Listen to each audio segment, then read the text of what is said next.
you know, I've watched you. Sometimes our people disagree with you, but I mean, I understand some of your approach. I mean, sometimes we take a hard bite. It helps us as politicians. Nowadays, when I listen to you, I even panic. Why? Maybe, hey, Why do you panic? the way you, Papa, you know, Papa.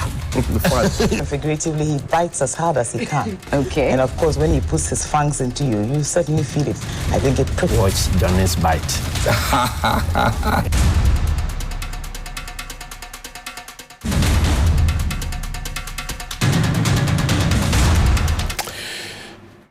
Bismillahirrahmanirrahim. Alhamdulillah Rabbil Alamin. Hasbunallah wa ni'mal wakil. The Lord is my light and my salvation. Whom shall I fear? And yea, though I walk through the valley of the shadow of death, I will fear no evil, for you art with me. Thy rod and thy staff, they comfort me. Thou preparest a table before me in the presence of my enemies. You anoint my head with oil. My cup runneth over, and surely goodness and mercy shall follow me all the days of my life. And I will dwell in the house of the Lord forever and ever. Amen. Assalamu alaikum. It's Tuesday, the 10th of October. Welcome to Johnny's Bite. Last week and the week before that, I drew your attention to the fact that the Kennedy Japan presidential primaries campaign team and Dr. Baumia's campaign team, led by Chairman Wuntumi, were trading accusations and allegations on who killed Ahmed Suale. Put his picture up there for me. Journalist Ahmed Suale. Then this week, towards the end of the week, we had that rude invasion of UTV by hooligans and hoodlums identifying with the New Patriotic Party. Well, the New Patriotic Party has come to apologize. But the whole point is that this gentleman you see on your screen, he had his picture put up on Net2 TV by Kennedy Ohinia Japan, MP for Asin Central, who wants to be president of the Republic on the ticket of the NPP. He was under witness protection by the Ghana Police Service. He was gruesomely murdered. The police have not had the presence of mind, dignity, or sense of duty to invite Honorable Kennedy Japan to appear, to even serve as a witness in the trying to unravel the mystery of the murder of Ahmed Suale, who was under witness protection. Then you heard Chairman Wuntumi on behalf of the Dr. Baumia campaign say that if you threaten me again, I will report you to the police, because it is the same way you threatened other people like Ahmed Suale and many others who we do not know, who have died. Kennedy Japan would now say that, oh, go and ask Dr. Baumia to tell you who the killers of Ahmed Suale are, because he is the chairman of the police council. So we are talking about the murder of a young Ghanaian who decided not to steal, not to do sakawa, not to do 419, but decided to practice journalism in his country to expose corruption and rot. He has been killed. The Zongo communities are quiet. The Muslim fraternity that he belonged to are quiet. Civil society organizations are quiet. People who say they love justice and they want peace and justice to be in tranquility are quiet. And we are now discussing it on a political platform. You killed Ahmed Suale. You killed him. You didn't kill him. You killed him. Go and ask this. Go and the Ghana Police Service, IGP Dampare is watching.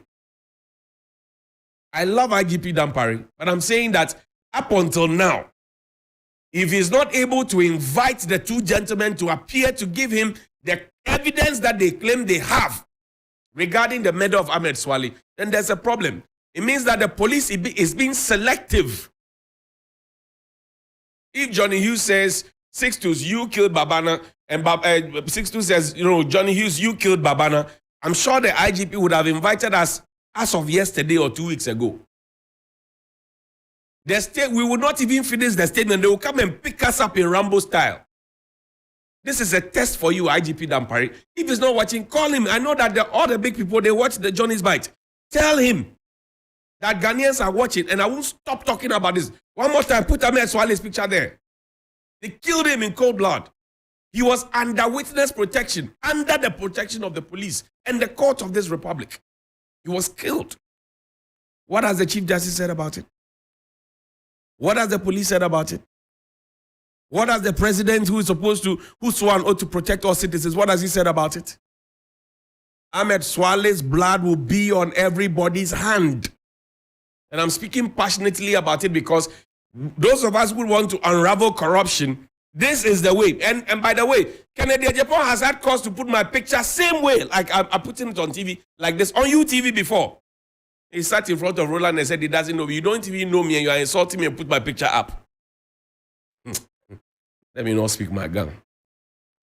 Now, the second issue I want to talk about today is those guys who go around clamping vehicles. Put the picture up there. I don't know why they do it. Sometimes you are in the car. You have not left. You just park for a second. Maybe you have a problem or you're waiting for somebody or whatever. 2 minutes, 1 minute, 3 minutes. They come, they clamp it Rambo style. Then they quickly write the receipt. Ask them, what kind of hunger is pursuing you people? Who sent you? They say, oh, our boss. Why are you doing it? They say, because you parked. I said, does it occur to you, and this is not my vehicle, because I won't park where you want to clamp it. But you see, vehicles are machines and they have genuine problems. And I'm not sure I'm alone. Yesterday, somebody called me and he was very livid that, I had parked. My car had a problem. The engine was overheating. I was inside the car. I was just getting out to open it to check what's happening. I had gone to the boot to pick out the coolant. Then they clamp the vehicle. Same thing happens at the airport. They say there's a notice there that you can't park more than 10 minutes. If you like, go to the airport where the signage is. Park for even 2 minutes, they will come and clamp it. Even 2 minutes, they will clamp it. So then the question you ask yourself is, who actually checks for the 10 minutes to elapse? Who does that? The assemblies are looking for ways to rip people of their monies. And they use this nonsense to rip people of their monies. It's not fair. I agree, you want to make money. You want to generate intelligently generated funds. On the front page of the daily graphic today, Professor Boping is talking about the fact that we need to utilize the taxes well. These things that you deduct, the assemblies are still dirty. Your gutters are still choked. Your roads are still not fixed. Yet you come and collect property rate and business operation permits shamefully. Shamefully. Shamefully. And they use some dirty ovens, then they come and park and then get out 6, 7 of them, they come and clamp the vehicle. You see the vehicle, the vehicles are not even roadworthy.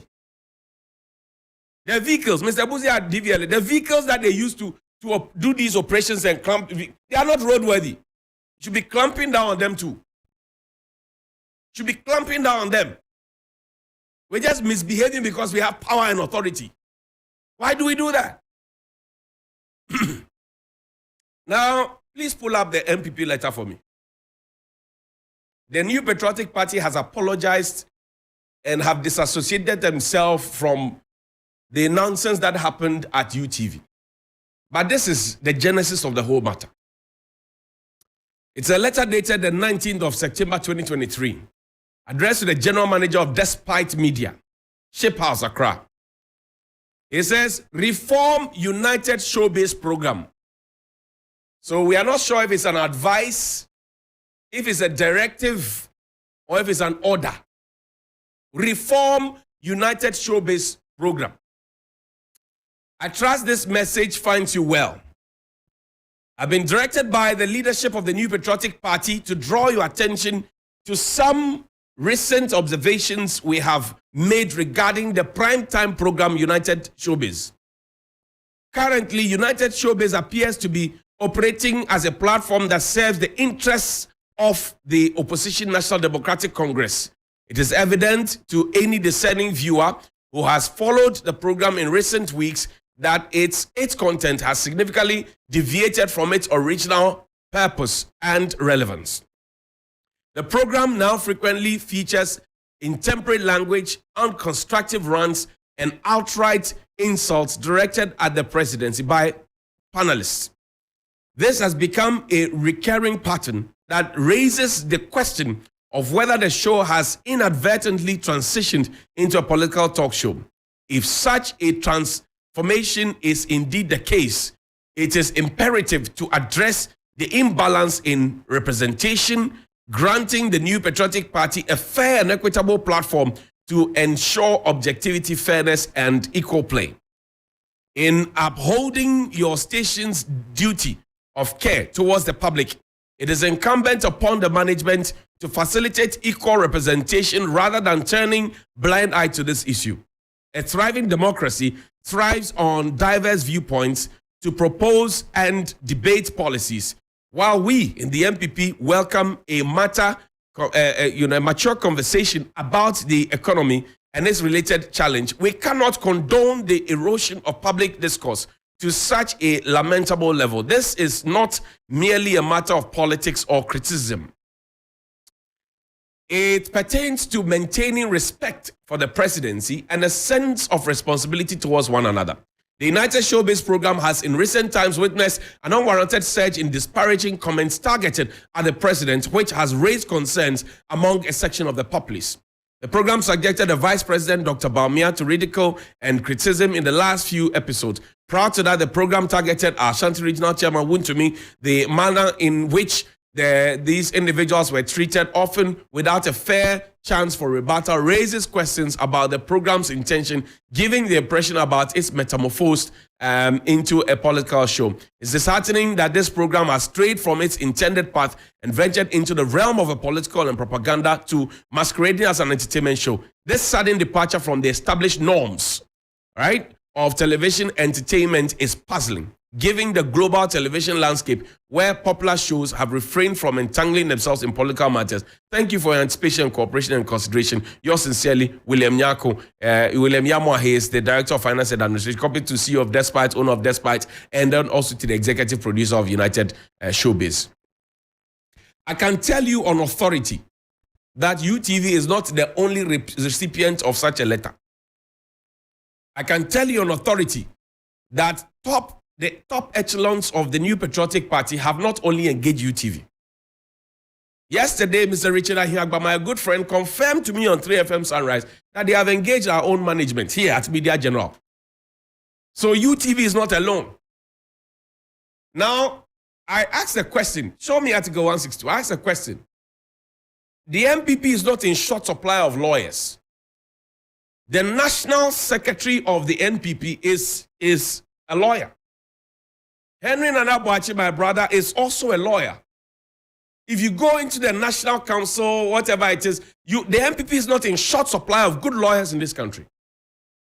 Did the lawyers in the MPP and the advisors to the Executive Council pay attention to the provisions of Article 162, Clause 4 that says editors and publishers of newspapers and other institutions of mass media shall not be subjected to control or interference by government, nor shall they be penalized or harassed for their editorial opinions and views or the content of their publications? Did they pay attention to the provisions? Did they? And then they say, oh, there is not a fair representation and that the program has deviated. So you are trying to now dictate content, show running order, and who gets empaneled on the show.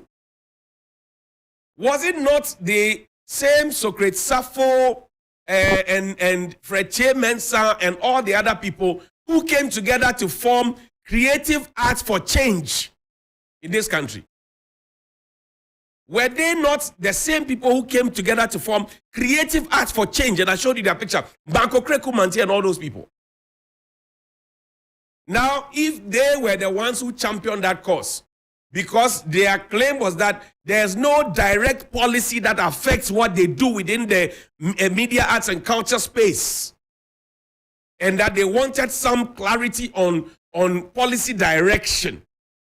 And now, John Mahama and his administration set up the ministry. Nana Addo Dankwa Akufo-Addo and Bawumia have maintained the ministry, right? Are you suggesting to me that Socrates Sappho, who is a director at the National Commission on Culture, is not qualified enough, having practiced in this field of media and television and film for more than 20-25 years? is not qualified enough to discuss a matter of policy on the platform of United Television. Is that the suggestion?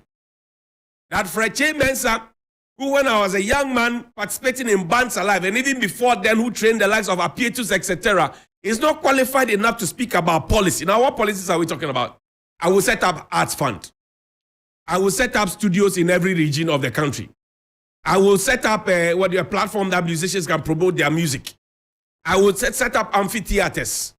I will build an ultramodern whatever.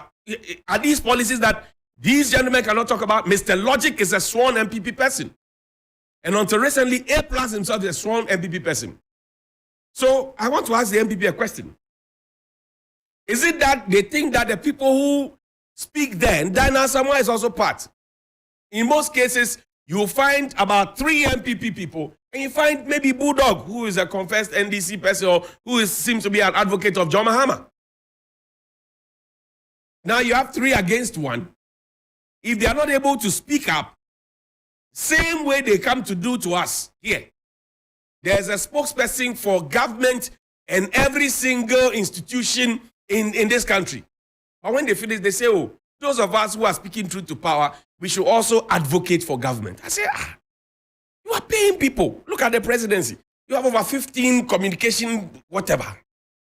Paying them huge salaries. Some of them come on social media to talk non-fun. They support the rubbish that happened at the UTV. They said they endorse it. And then when you finish, you come and tell us that we are the ones who are supposed to be trumpeting your thing. So I asked the MPP, hey, what is going on? Because you see, the strange thing is that when President Kufuor was coming into power, the clarion call was that the Jerry Rawlings era had some militarized, attachment.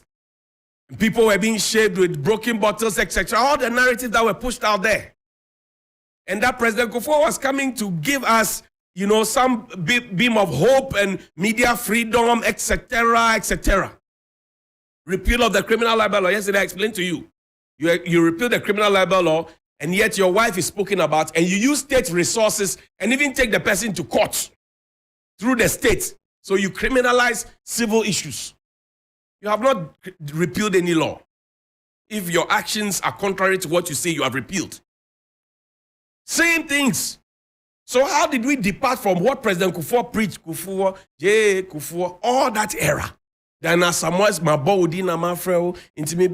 How did we depart from all of that into this rowdy MPP that we now have? How did we depart from it? How did we get there? We have hoodlums who go on radio and TV and they barge into studios. How did we get there? Now people are asking questions. Play Nancy Pelosi's video for me. Nancy Pelosi was the speaker of an equivalent of Alban Bagbin in the United States. He tore a speech by Donald Trump on national TV in the House of Parliament. Play.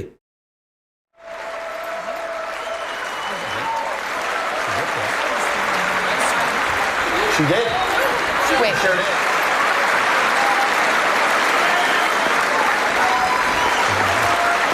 A stunning moment here at the end of the president's speech. Nancy Pelosi tearing up what appeared to be a copy of the president's speech. Wow. And this on the heels of a moment earlier where she seemed to up her hand. She tore that of the president, though. People are angry. Say A+ tore that letter. That was a copy of the letter, not the official one given to UTV. And in any case, if you read Article 162, the MPP was in no place to have written that letter to UTV. The same people who say, oh, we are... Now the conversation has been turned from trying to criticize the people who wrote the letter under the direction of the National Executive to say, we have a common problem of intolerance. This is the banner headline of the Finder newspaper. GJ got it all wrong. What does Kojo Oppong Nkrumah, the Minister for Information, what is his business trying to fight the press? Now, Oliver, indulge me. Play the last video for me, Kojo Oppong Nkrumah's video. He said he will not be whipped into line. Now it appears he is leading the line. Play the video. There'll be a bill on the table that we both realize doesn't make sense, and then both of us will say, yeah, just because we are required to say, yeah. I would rather lose my seat any day than be silly for a political cause. I think that it's not just me, but I see a lot of people who share that view. That was Kojo Oponkroma. Then when he was looking to become MP for Ofuasia Irebi. Today he's an MP for Ofuasia Irebi. He has been a cabinet minister, he's information minister. He's out of the country. And I'm sure people will send this to him and tell him about it and misquote me. He had no business fighting the press. Has he been able to criticize his own party for doing what they did? Has he told his national executive that what they did was nya? Has he been able to tell them? He should be able to tell them because he told us that he would not be whipped into line. The conversations now that are happening is that, oh, there's negativity and there's a general problem of intolerance, etc. Who is not tolerant?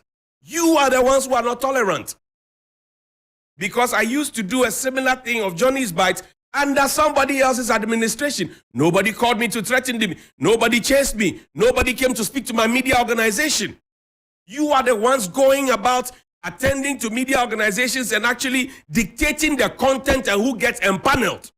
And you say you are the beacons of hope. You are the doyens of democracy. What happened? What would BJ Darocha have done? What would Alajete have done? What would Victor Usu have done? Would they have sat to see such a letter from a national executive written to a media house? Think about it. Good morning. We know go not so. Where did they smoke them big cigars and drive them big cars and leave us with bitter scars?